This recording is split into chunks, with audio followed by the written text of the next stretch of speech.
is fantastic. Welcome, ladies and gentlemen, back to the Divisional Sports Podcast, the podcast where we talk everything National Football League, in season, off season. It does not matter because it is football. I'm your host, Double Diesel, and welcome to this divisional round recap of the 2023 NFL playoffs. Before we get into the show, as always, I'd like to ask you, if not done so already, to please like, subscribe, and share the video if you enjoy this content or know anybody that does enjoy this kind of content. Helps boost the exposure of the channels, get us out to more eyeballs. So if you're not done so and you'd like to, that would be greatly appreciated. Also, if you'd like to, go support me on Patreon at patreon.com/Double Diesel Sports. Helps support the channel financially. So if you'd like to, the link to that is in the description down below. But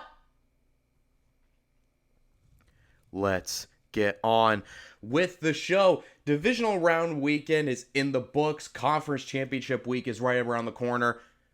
I will say, divisional round weekend, from a game standpoint, was much more entertaining than wild card weekend was. Thank God for that, because I was worried that we weren't going to get the best playoffs. You get those every now and then. But let's not waste any time. Let's just go straight into these games. The weekend kicked off, of course, with Houston taking on the Baltimore Ravens in Baltimore. A game that I was relatively excited about going into it because, this is a matchup of two teams that faced off earlier in the season back in week 1. But I was eager for a good game because this was a very different Texans team than the Ravens faced back in week 1, back when it was C.J. Stroud's first ever NFL start. And this was a different C.J. Stroud. This was a different Texans team than the Ravens were facing. And for a while, it looked like that. It definitely looked like it was going to be a good, close defensive battle. And it was. It was 10-10 going into halftime. And then the second half rolled around. First half looked like it was going to be a close game. Then the second half rolled around. And then the Baltimore Ravens remembered, oh, right, we're the Baltimore Ravens. And then they kicked it into gear and just kicked the shit out of the Houston Texans for the remainder of the game. Final score of the game was 31-10 of a Baltimore Raven victory. And they will be hosting the AFC Championship game. Let's talk about the Texans first. Their season is officially over. And while it does suck to get blown out on the road like that in divisional round weekend, I wouldn't be too upset if I were Texans fans, if I was the Houston Texans organization, for really two reasons. You got the guy a quarterback, and you got the guy a coach. This year was proof of that. And C.J. Stroud on Saturday did not look like, for the most part, the C.J. Stroud we have been accustomed to throughout this season. I think that game against Baltimore was really the first true sign of him really struggling, and his rookie tendencies of like, oh yeah, he is still a rookie. At the end of the day, really showed. That's not a bad thing because he played against a Ravens defense that was bullying all comers, especially at home, but just in general this year. And you figure that C.J. Stroud's like that game would roll around and be like, all right, he's still a rookie. Even though for most of his rookie year, he was playing like a legitimate top 10 quarterback in football. But, the Texans, this was a game that kind of showed that while they overachieved, while they won the AFC South, there are still growing pains because this is still a young roster. This is still a young team that is still growing, and I think going into next year, this is going to be a very dangerous team because C.J. Stroud has now been fully adjusted to the NFL. D'Amico Ryans has a full year of head coaching under his belt. Everyone on this team has playoff experience now, like true, legitimate playoff experience, which is vital to a team's success going forward. And also, you're going to get guys back from injuries. You're going to get Tank Dell back for next year. Who knows how far the Texans would have gone or how differently the season would have gone had Tank Dell been able to stay healthy. Who knows? They probably still would have lost to Baltimore in the divisional round, but it probably would have been a much closer game. Who knows? We don't really know. Um, but I would not be upset if I was a Texans fan. This is a franchise that was expected to do nothing. After all, this was a franchise that was the second worst team in football last year. A team that we were all laughing at after winning in the final game of the season against, it was Indianapolis. And we all thought, man, they just fucked themselves out of the number one pick. They fucked themselves out of getting Bryce Young, so now they had to settle for CJ Stroud. Only for that win in the final game of last season to really be the of huge benefit for them and their future, which is incredibly bright. But that's enough about the Texans. Let's talk about the victors. The Baltimore Ravens, it's been the same story of a team that was incredibly dominant. They look like the most unstoppable team in the NFL, if there was such thing as an unstoppable team for this season. The Baltimore Ravens are the closest thing to it. And, coming into this game, it was the one thing that was always like Lamar Jackson's playoff bugaboos, Can he be effective when the lights are bright come playoff time? He had a 1-3 record in the postseason coming into this weekend. His one postseason win came against the Tennessee Titans back during the COVID season. So this was a big test. There was a lot of eyeballs on him, a lot of pressure on him to perform. And holy shit, did he perform. He had, 2 touchdown passes in this game and 2 on the ground. So that's 4 total touchdowns accounted for by just Lamar Jackson. And they just did what they always did to every team that stood in front of their way this year, which was just pummel them into the dirt. And this team at home is going to be a tough outing. Coming into the playoffs this year, the one team that I was like, I would be stunned if they lost, it would be the Baltimore Ravens, because they're probably the hottest team in football right now. And I don't envision a world where somebody can truly and utterly stop them. The one team I thought could do it would have been the San Francisco 49ers, and we saw how the Ravens were able to handle them with ease on Christmas night. So there's really nothing else new to say about the Baltimore Ravens. It's just they're going to be a really tough team to keep from winning a championship. At this point, the Super Bowl, the Lombardi Trophy, is the Ravens to lose at this point in time. But that's all there is to say about that. Let's talk about the other game that happened on Saturday. The Green Bay Packers against the San Francisco 49ers, a game that I was really, really looking forward to. As we know, a lot of history between these two teams. This was the 10th total time the Packers and 49ers have faced each other in the postseason. That's the most matchups by two teams in the history of the league. Even prior to the AFL NFL merger, it's still more than that, which is saying a lot.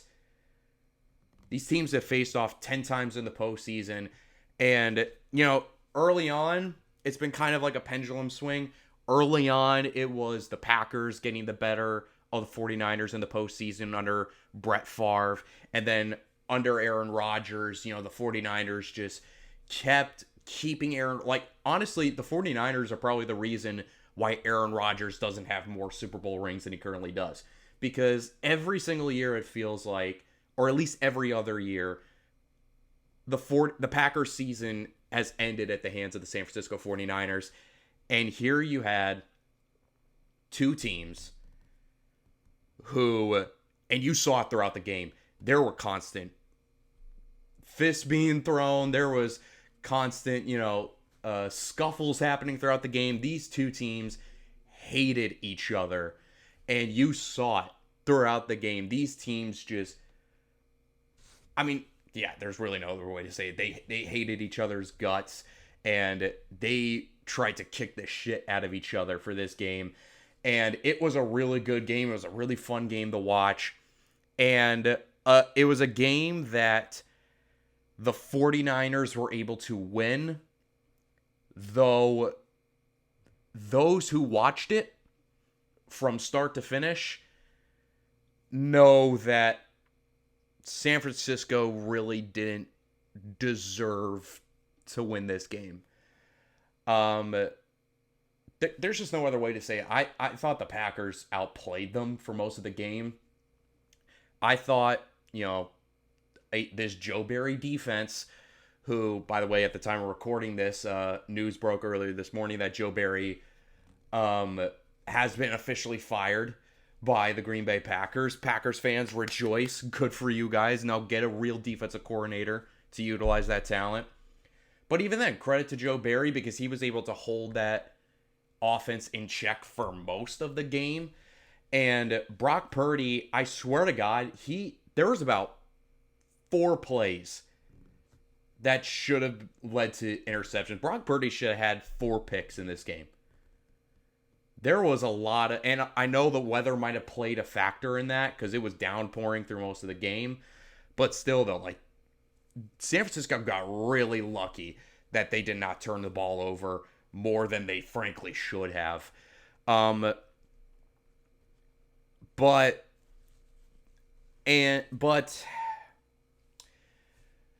the 49ers, despite being outplayed, despite Brock Purdy not having the best game, still were in a position to win the game. And this is where we saw Brock Purdy finally do something that I think any football fan could look at and say, hey, he did a really good fucking job on that. And that was the final drive of the game for the 49ers to drive down the field and score the go-ahead touchdown, which was eventually the game-winning touchdown. And the one thing about the 49ers and Brock Purdy, and, everyone's talking about what is Brock Purdy? Is he a game manager, or is he this great quarterback who can actually lead his team to victory and put the team on his back?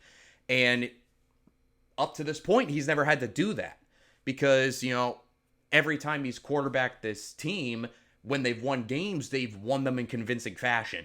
And obviously the talent around him and all that stuff, but he's never had to be put in a situation where he's had to put the team on his back and say, all right, I'm going to lead us to victory.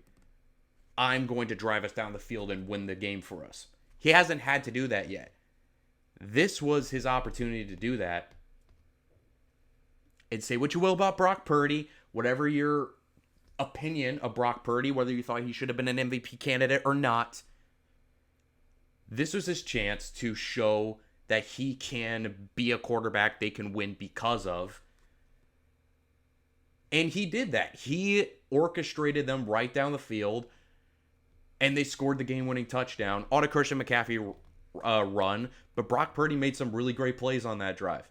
For example, a couple plays before that, on a 3rd and long, or a 2nd and long, I think, where Brock Purdy got under pressure, the pocket collapsed, he rolled out, and on a 2nd and 10, picked up 9 to put him in a 3rd and 1 situation, and that, on the very next play, I believe, led to the Christian McCaffrey touchdown. But that was a great play by Brock Purdy right before that to evade pressure, and being able to use his legs is something that he's not known for using to make a key play in a big situation.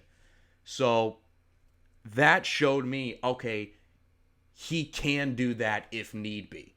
He's just never had the opportunity to do that. But 49ers escaped this game with a victory, even though the Green Bay Packers outplayed them and were really an Anders Carlson missed field goal away from pulling off a 2nd consecutive massive upset on the road. And now that leads me to talking about the Green Bay Packers. Look, I'm going to say the same thing about what I said about the Texans, because they were another team that were not expected to do anything this year. And they overperformed with an incredibly young roster, the youngest roster in football. And they made it to the postseason, destroyed the Dallas Cowboys at Jerry World, a place where the Cowboys had not lost at in 2 years, and then walked into San Francisco, stared Goliath dead in the face, and did not flinch. They played a really good game, especially on the offense. Jordan Love played a really good game. The offense made plays when they had opportunities to make plays, and they really had a firm grasp on this game for the vast majority of it. And they had a great opportunity to not necessarily put the game away, but put them in a situation where the 49ers had their backs against the wall. And then Anders Carlson misses that field goal that would have put them up by, I think, 7. That field goal would have put a lot of pressure on the 49ers to say, all right, now we have to go down the field and get a touchdown just to tie the game. And instead, Carlson misses that field goal, and that's where you felt the momentum shift. And Carlson is a guy that he had a bunch of issues throughout the season, even dating back to the preseason, where there was talks of, hey, they might need a new kicker because Carlson was struggling in training camp with kicks. He was missing a lot of kicks. I think he missed, a total of 6 kicks throughout 6 field goals throughout the regular season. And then he misses that field goal at the worst possible time after already being 2 for 2 early in the game. And yeah, he misses that crucial kick. And then that's, like I said, the pendulum swung all the momentum in the favor of San Francisco, and they took advantage of it. And then let's talk about the last drive of the game for the Packers. They had a lot of time, 1:07 left. I think they had all 3 timeouts still. They had an opportunity to get back into field goal range and tie the game or potentially win it. And then Jordan Love, with 52 seconds left, makes... We've been talking all year about how similar he looks to Aaron Rodgers and how, this Packer quarterback tree over these past 30 years, how each quarterback that has taken over looks like the one from Brett Favre to Aaron Rodgers and the influence that showed, and now Jordan Love and Aaron Rodgers, and you see the similarities and play styles there. We've been talking all year. Hell, there was a throw early in the game where Love, I almost said Rodgers for a second, where Love scrambled to his right a little bit and then came back slightly to the left and just chucked the bullet to the sideline inside the 10-yard line to Romeo Doubs, and he completed it on the sideline in the tightest of windows. And I sat there and I literally was like, that's Aaron Rodgers. That is Aaron Rodgers if I've ever seen one. Or if I've ever seen him, rather. And we've been talking about that about Love all year. But then on this play, last play of the season for the Packers, where Jordan Love was trying to make a play, he was running to his right, throws a bullet back across his body to the middle of the field, and Dre Greenlaw makes the interception. Game over. Packers season is done. That was Brett Favre. I talked about that earlier throw, how I was like, that's Aaron Rodgers if I've ever seen him. That play was Brett Favre if I've ever seen him. And I feel like Jordan Love is a kid that he's going to be like, hey, moving forward, he's going to know, like, all right, I'm not going to make that mistake again. I don't have to play hero ball when I don't need to in that situation. So, yeah, you could chalk that down to a young quarterback in his first season, in really only his second ever playoff game, making a learning mistake, a costly learning mistake, but a learning mistake nonetheless. And, that was kind of the thing. I mean, Packers fans know it for years, where it's like, that's what happened with Brett Favre, where he made these incredible throws and incredible plays, but at the same time making some of the most dumb, boneheaded decisions you'll ever see. But you live with it because of the things he's able to do when they go right. And Jordan Love, he's definitely a mixture of the two, of Rodgers and Favre, where he'll make incredible plays that are very Rodgers-esque, but he'll also make a lot of decisions that on paper and you see on film where you're just like, that was a horrible decision, but then it'll work out. Like I remember earlier in the year, I forgot who they played, but the Packers were driving down the field late in the game, and Love just threw up a ball in the middle of the field in triple coverage. Romeo Doubs is the only Packer around him, and the ball just falls right into the lap of Romeo Doubs. You see that on paper, like, that's a horrible mistake, but it worked out for him. Same way it worked out for Brett Favre a lot of the times. And then there was this play in this game at the end of it where it's like, that's him being a gambler and it not working out. You learn to live with it. Packers fans have definitely learned to live with it, but you're okay with it because you got the guy. The one thing coming into this season was they needed to know, is Jordan Love the guy going forward? Is that risk we took drafting him in the first round 3 years ago, was that the right decision for this franchise moving forward and choosing to move off of Aaron Rodgers? And this season, at the end of it, the answer to that question was an absolute resounding yes. It was an absolute yes. And the Packers have seemingly cracked the code for quarterback development. They had Brett Favre for all those years, and then they drafted Aaron Rodgers in 2005, 3 years before they needed him, when Brett Favre was still playing at an elite level. And then they had Rodgers sit for 3 years. Brett Favre left, and then Rodgers filled his shoes. And then they did the exact same thing with Rodgers. Rodgers plays for a really long time. They drafted Jordan Love 3 years before they needed him. Rodgers leaves, Love takes over, and he looks just as good as they could have ever hoped. So they seemingly cracked the code on how to properly develop quarterbacks that works for them. And I feel like Packers fans will be fine because not only is Jordan Love the real deal and he's only going to get better, but this is a young team that played this well this year. Like I said, in a year they weren't expected to do anything, and they performed excellently, and they're only going to get better. Christian Watson and Romeo Doubs were only in year 2. Jane Reed and Dontavian Wicks were only in year 1. Luke Musgrave and Tucker Kraft were only in year 1. You might have to find a replacement for Aaron Jones later down the line, sure. But he still looks like an elite player. And this is a young team that's only going to get better. This is a young nucleus that, as they grow, this team might legitimately, as early as potentially even next year, assert themselves as one of the dominant teams in the NFC. I would not be shocked at all if that happens as early as 2024.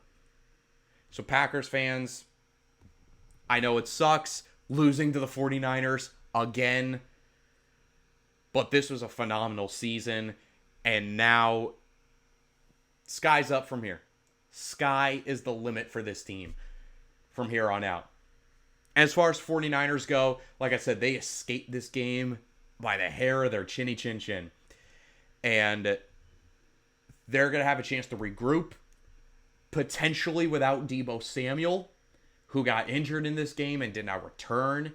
We don't know what his status is going to be for the NFC Championship game on Sunday. But yeah, they have a chance to regroup.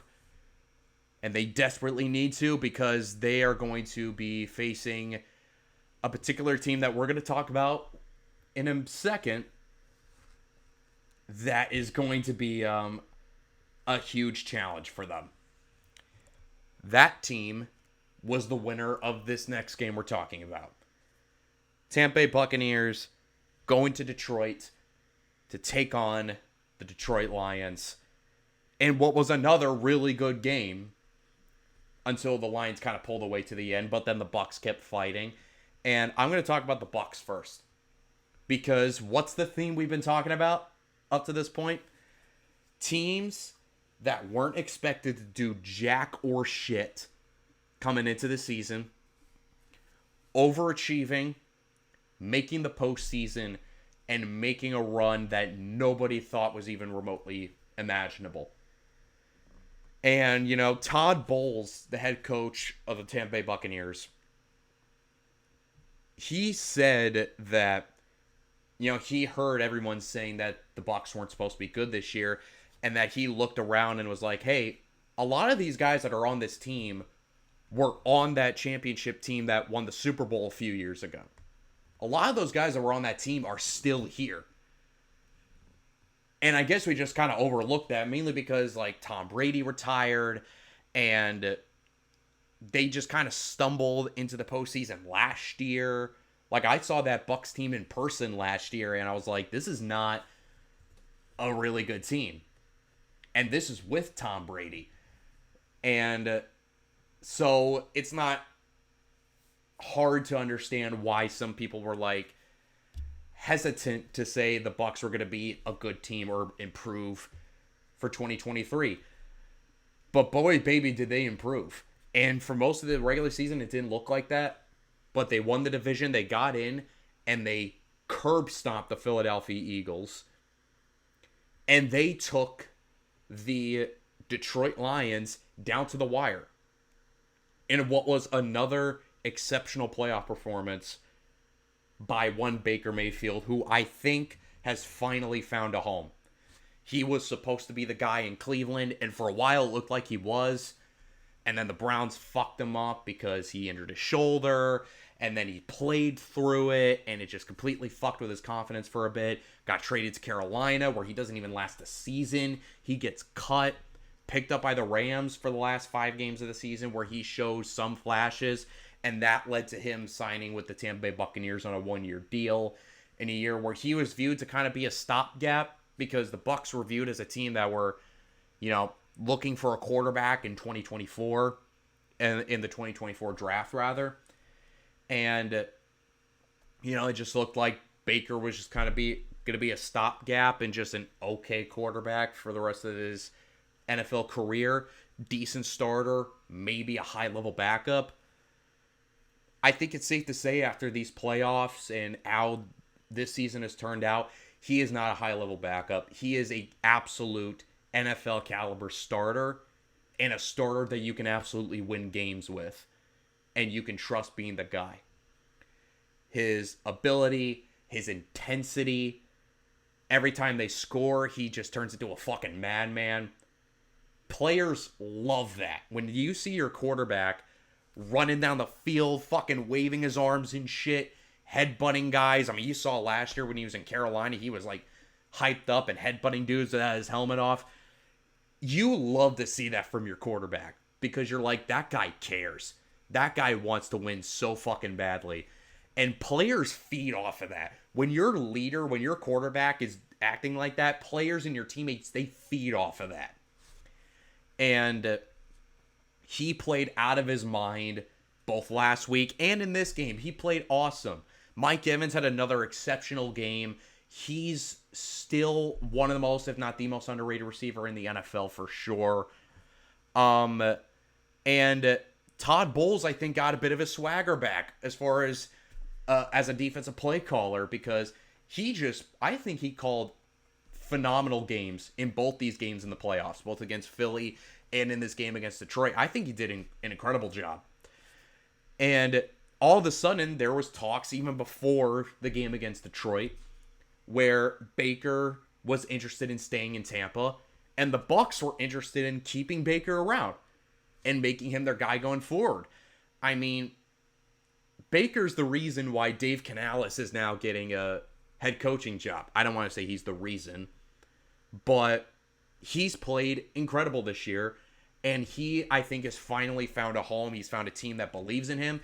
He's found a place and a situation that is perfect for him. And I think he's found a permanent home to be a long-term starting quarterback in the NFL that he's absolutely played his way into. So, successful season for the Bucs, but for the Detroit Lions, man, if you would have told me, or if you would have just told a football fan back in February of 2009 after seeing the lowly Detroit Lions, quarterbacked by guys of the likes of John Kitna and Dan Orlovsky and Dante Culpepper for a hot minute, and finishing the NFL season in 2008 as the first ever team in the 16-game era to go completely winless. If you would have said then that team in just 15 years was going to be in a position where they were going to be one win away from the Super Bowl and have everybody in America think that they have a legitimate shot at doing that, people would have laughed in your face because they would have just watched that team and like, this team's 30 years away from ever getting back to that spot. Even if you look at this team even 5 years ago, during 2020 when Matthew Stafford was on the way out, Matt Patricia was completely fucking this team over. If you would have said that team in 4 years is going to be in the NFC Championship game with a legitimate chance to go to the Super Bowl, people even then would have laughed in your face because then been like, look at this team. Look at the shit show that this team is in, that this franchise is in. This franchise has been in since the 50s. You're talking about a franchise that before this season hosted 2 home playoff games within a 65-year span. And here they are in January of 2024, 1 win away from their first ever Super Bowl appearance in franchise history. It's exceptional. It is absolutely exceptional because I've never seen a turnaround and a quarter or a coach come into a situation and just completely revitalize a franchise, revitalize players, revitalize a city in the way Dan Campbell has with the Detroit Lions. He has just been exceptional in installing the culture within this team. Brad Holmes, the GM, has done an incredible job bringing in talent over these past 3 years for this team. And Jared Goff, the pretty boy from California, a guy that was told to kick the road, to kick rocks by the Rams, coming in with a chip on his shoulder and becoming the guy that walks into Ford Field and has a completely packed out Ford Field chanting his name with the acknowledgement that he is the guy. It is something of storybook. It is something that we as fans would never thought we'd see the day, where the Detroit Lions were not only in this situation, but legitimate threats in this situation.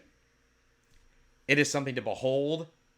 And just the mere thought of the Detroit Lions playing in a Super Bowl, they're 1 win away. They're playing against the 49ers in San Francisco. It's going to be a very tough game, but it's going to be a very good game and a fun game to watch.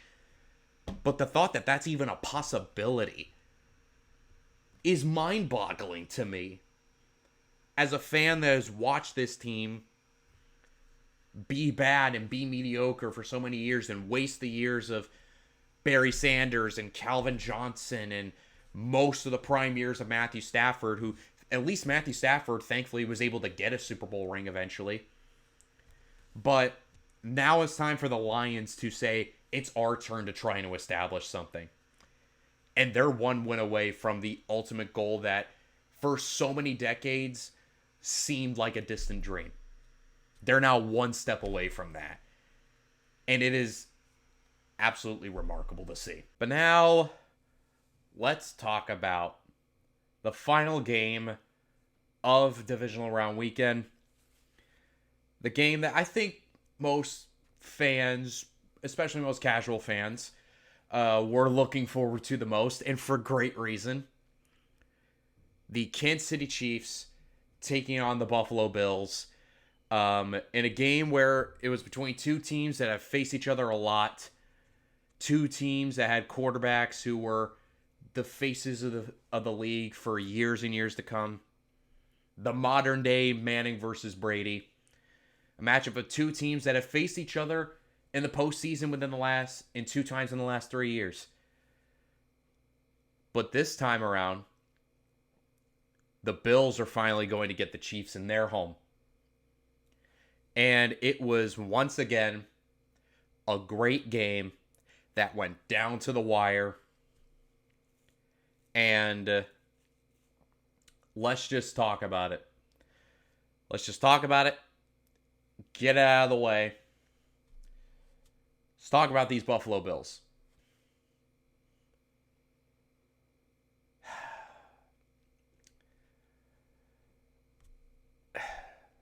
Bills fans, I'm so sorry, man. I know as a Patriots fan, as a AFC East rival, I should be laughing. I should be happy about the demise of the Buffalo Bills. But I'm weirdly not. Because this is just, at this point, it's just depressing. Because, over the past few years since they became dominant, it was always something. There was always, something that you can maybe divert or blame in the case of the Buffalo Bills. Whether it be the refs or the coin or, Leslie Frazier or injuries or the weather, whatever. There was always something to blame for. This was not one of those times. The Buffalo Bills just straight up got beat. And they got beat by the one thing that has haunted this franchise, that has haunted this city for decades now. Wide right at the end of the game.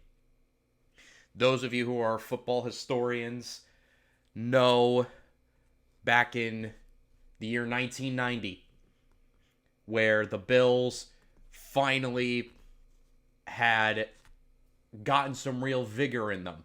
They really finally got into their own and became a great franchise and a great team for the first time in the franchise's history. They had survived the bickering Bills era, and they overcame that with the talent they had and asserted themselves as one of the top dogs and made it all the way to the Super Bowl. And they lose to the New York Giants on a Scott Norwood missed 47-yard field goal wide right in the final seconds of the game. And that was the first of 4 consecutive Super Bowl losses for the Buffalo Bills. Which, it's incredibly impressive that they were able to make that many in a row. It's hard to get to 1 Super Bowl, let alone 4 in a row. But then you counteract that with they weren't able to finish the deal on any of them. And now, 24 years later, or 23 years later,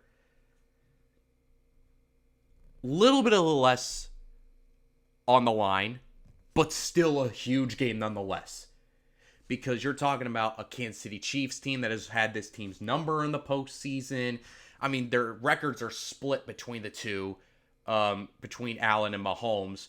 But Mahomes has won both matchups in the postseason. And the Bills finally got them in their house. It was a great game, down the wire. They were driving. They stall out in the red zone. 44-yard field goal attempt for Tyler Bass, who's been automatic ever since he got into the league. 44 yards out. Wide right. Game over. It was 3 yards closer than Norwood's kick many years ago. But other than that, it was eerily similar. Norwood's was 47 yards out. This one was 44. Same hash, same everything. And that is what hurts the most. And it feels like it's a loss that might have just killed the hopes and dreams of this franchise. And you see that every now and then in these big game situations where you have a team that has a lot of talent, that has so much going for it, but then they suffer a loss that's so heartbreaking and tragic, in a situation where you're just like, how the hell did we lose that game in that way? It's losses like that a lot of franchises just don't recover from. You think of the Atlanta Falcons from Super Bowl 51, 28-3.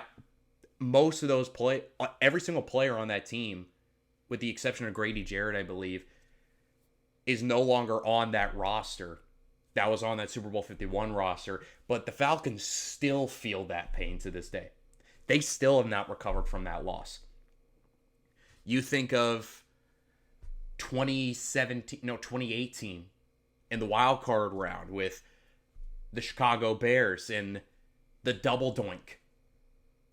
Matt Nagy went from a coach of the year to fired within 2-3 seasons after that because him and that team never recovered from that double doink. And I know this team is incredibly talented. They have Josh Allen, who's still one of the best quarterbacks in football.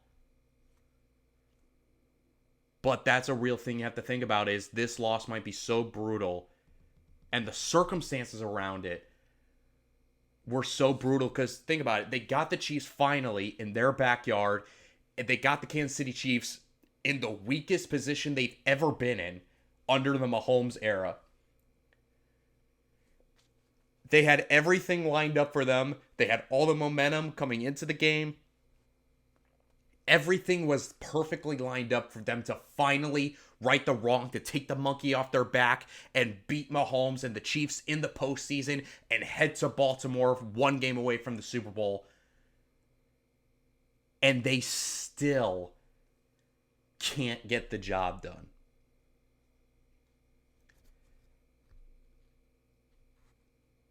That loss might just break this franchise. And also, by the way, while it's on my mind, I don't want to hear another goddamn word out of Stephon Diggs for the entire offseason.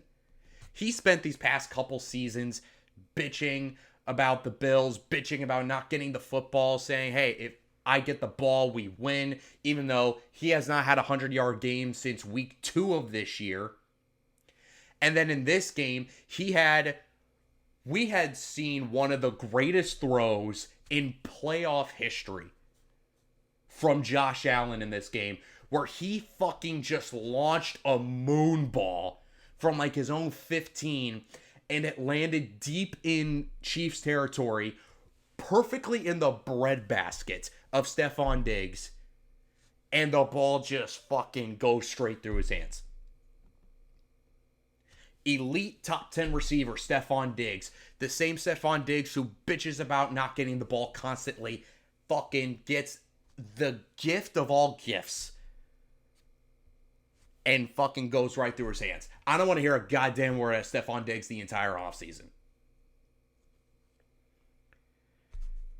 But yeah, the Bills just, this might have been their best shot.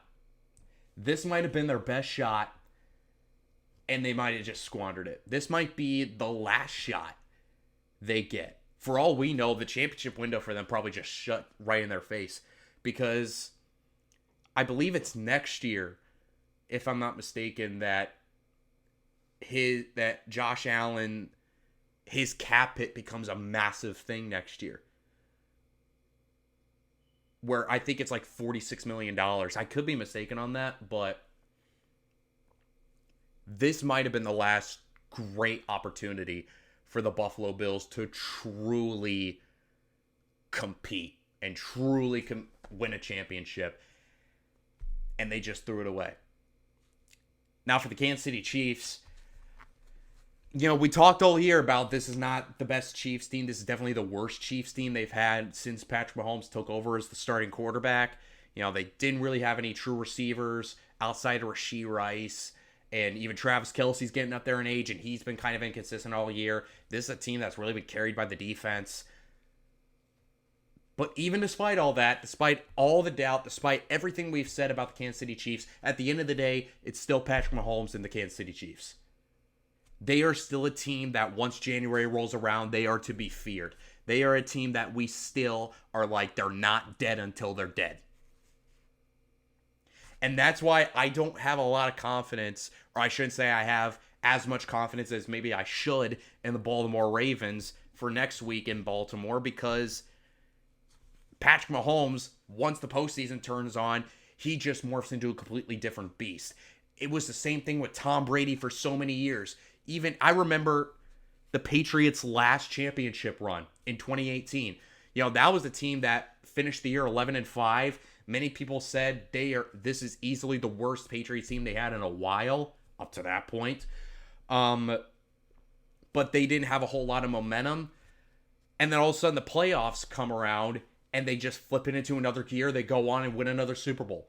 It's the same thing where it's like, I don't care what they did in the regular season. I don't care how they looked in the regular season. At the end of the day, they are still the team to beat, and they are not dead until you actually put the bullet right in between their eyes. And until a team actually is able to do that, you can never feel safe playing the Kansas City Chiefs and playing Patrick Mahomes. And that's why Patrick Mahomes is on pace to break every playoff record winning known to man.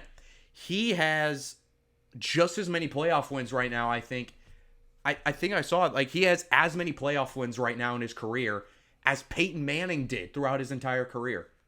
He's one playoff win away from tying guys like Terry Bradshaw. And if he wins the Super Bowl, he'll move up and overtake Joe Montana for the amount of playoff wins Joe Montana had throughout his career.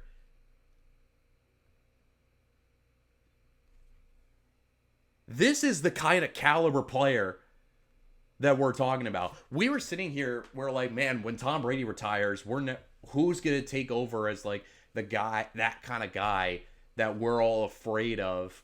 We might never see a guy like that just is completely dominant throughout the postseason. Patrick Mahomes is that guy. Patrick Mahomes is that guy where it's like, it doesn't matter. Once it gets into the playoffs, it is damn near impossible to stop him. You have to throw everything in the kitchen sink at him to make sure he is stopped, and even that probably won't be enough. All I know is it's going to be fun. Chiefs, Ravens, Lions, 49ers, one game away from the Super Bowl. It is going to be a lot of fun. That's all I have to say about that. And that is going to put a wrap on the video today. Like I said, if you're not done so already, please like, subscribe, and share the video if not done so already. And also, if you'd like to support me financially, go on the Patreon at patreon.com/Double Diesel Sports. With that being said, I'm Double Diesel. Peace.